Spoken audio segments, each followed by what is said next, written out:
La nuit la plus longue donc à Belfast, il reste à peine 1 heure pour conclure un accord de paix entre protestants et catholiques.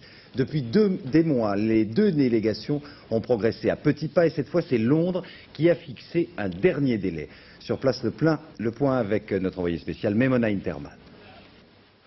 C'est dans cet immeuble de Stortmund, près de Belfast, que l'histoire de l'Irlande du Nord se joue ce soir. Tour à tour, catholiques et protestants soufflent le chaud et le froid. Tantôt ils annoncent qu'un accord est inévitable, tantôt ils font planer le doute. Seul Tony Blair et son homologue de la République d'Irlande maintiennent le cap de l'optimisme. Mais le Premier ministre britannique le reconnaît, il y a encore des questions très difficiles à résoudre et nous devons les résoudre, dit-il.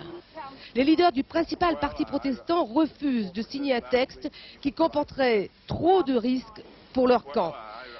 Mo Molan, le secrétaire d'État à l'Irlande du Nord, est intervenu pour essayer de les rassurer.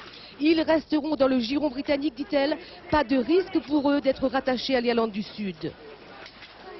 Face à cela, Gerry Adams, le leader du Sinn Féin, la branche politique de l'IRA, est intervenu pour réclamer plus de garanties sur les changements institutionnels. C'est une vraie guerre des nerfs qui se poursuit ici. En principe, à minuit local, catholiques et protestants auront signé un texte historique sur l'avenir de l'Irlande du Nord. Mais pour l'instant, aucun camp ne veut donner l'impression qu'il a cédé. Alors la guerre des nerfs continue et on s'attend tout de même à ce qu'un texte soit signé au moins demain matin aux aurores, peut-être en tout cas à Pâques, parce qu'aucun camp ne veut prendre le risque d'un échec.